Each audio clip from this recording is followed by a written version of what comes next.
Hello, hello. And it's been 1 week. It's been a whole week that you guys have intermittent fasted. And I truly hope that you took your weight and took your measurements before we started. Now, you may have noticed that I posted that little spreadsheet of a client of mine who has been doing intermittent fasting for 4 weeks. And you'll notice she lost 2.5 pounds. And you're like, that's the big whoop, right? But she has lost 9 inches. And if you look, you can see the majority of those inches are around her waist and down below around her abdomen, which, of course, is where we're all trying to lose it, right? And this is the area that is usually the most stubborn. Now, so why is that only 2.5 pounds, you're thinking? Well, there are several reasons for that. One of them is that when you begin to change your diet and eat healthier, you will reduce inflammation.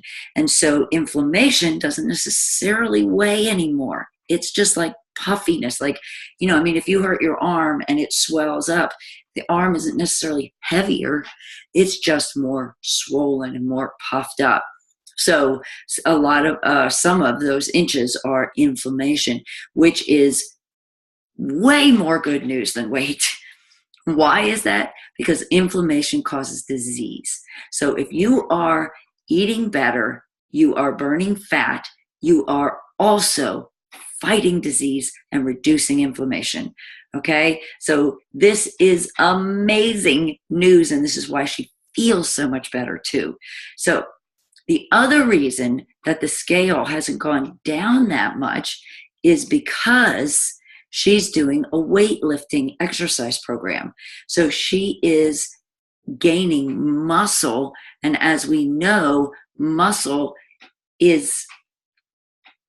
takes up less space than fat. Okay, so a pound of fat is this big, a pound of muscle is this big, right?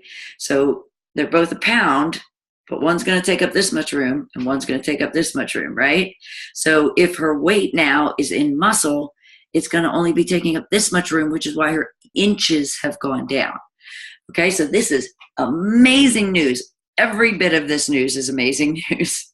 And she is still going after her goal and finding out that what was on the scale wasn't really the problem. It was what was going on in here. Okay. And so she feels great. She looks great. And she is super excited. And she has a wedding coming up in a couple weeks. So she's increasing her fasting for a couple weeks to 20 hours fast, 4 hours eat. So she'll drink her Shakeology, and she will have a great big meal, and that'll be it. So technically you're still just skipping breakfast if you count your Shakeology as a meal, which I always do because I put in Ripple milk, spinach. Sometimes I put fruit in there. I put my collagen in there, and I sometimes put some ginger or some cinnamon or some extra flax because they're all just good, healthy things for us. So I'm getting a boatload of fat in that shake. And so also sometimes I'll put in a little teaspoon of coconut oil just to give me a little extra healthy fats. Unless I had a butter coffee during my fasting window. If I had a butter coffee during my fasting window, then I don't worry about adding the coconut oil to my shake. So there you go. So remember, if you haven't taken inches, take them. If you haven't taken measurements, take them. It's crucial that you see where your progress is. And like I said, progress in inches is honestly more valuable than losing pounds on a scale, right? Think about it. If you're losing inches, you're losing inflammation, which means you're fighting disease. It also means you are building muscle, and muscle burns fat, and muscle looks hot.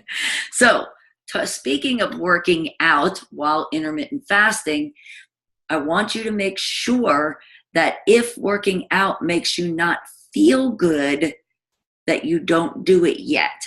Wait until your body is ready. You will be ready. But if you push too hard, too fast, it will not feel good. Remember, we talked about the keto flu, okay? In that first week, your body is going through a lot of changes. And for some of you, it may not be worth exercising. It might be worth just chilling, resting, and focusing on healthy eating and getting your fasting window done. Okay, if you're already exercising, go ahead and keep exercising. But if you're not, I don't suggest starting during that first week. Now, I did say that earlier on in a video, but the reason I'm bringing it up now again is because we are talking about week 2, and for some of you, you may still not be ready. And it doesn't mean I don't want you to be ready, because I do. Exercise is very important. It is a crucial part of our health. And I think everyone should do it, because for one thing, when you sweat, you detox. Sweat detox toxins get out of your body through your sweat. And another thing that working out at home, tremendous benefit. I highly suggest making sure you do not wear any antiperspirant when you work out. And you're going, ew. Yes, well, first of all, I never use antiperspirant, and it's because of the heavy metals that are in there. I mean, there are totally healthy deodorants, but I never want to stop my sweat unless I'm wearing a really nice dress to a fancy occasion. And then I will, I have one thing of antiperspirant, and I only save it for if I'm going to a wedding or something like that. But that's one of the reasons I wear tank tops a lot. Air. But deodorant, yes, there are many wonderful, healthy deodorants. I order mine from a company called Tropical Traditions. You can go to Whole Foods. You can get great ones at Whole Foods. There are lots of companies that do natural deodorants. But so when you're working out, you're sweating. And when you sweat, you detox.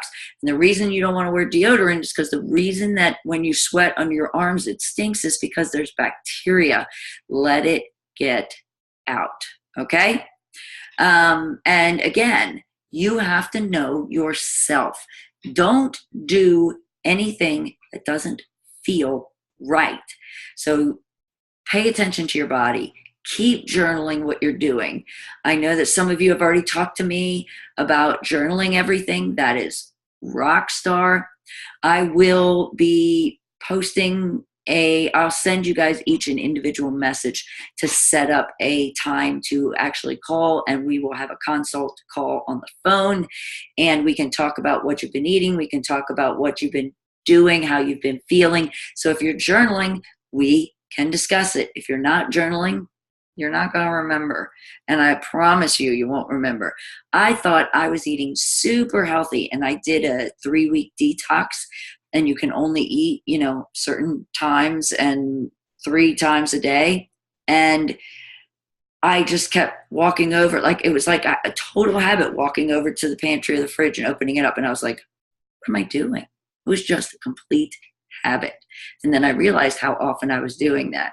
So remember, snacking, get your insulin going, and it stops you from being able to level off that leptin. So, work out or not work out, you decide.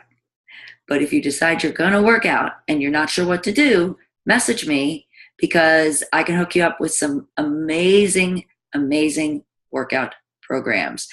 And they're really, really cheap. So message me if you need some workout programs, and make sure you're journaling. And guess what? Time to bust a move. Let's start doing some exercise. Unless it doesn't feel right. But by another couple of days, or by the end of this week, you should be starting. So I'm not saying don't exercise. I'm saying see how your body feels. Have a very blessed day.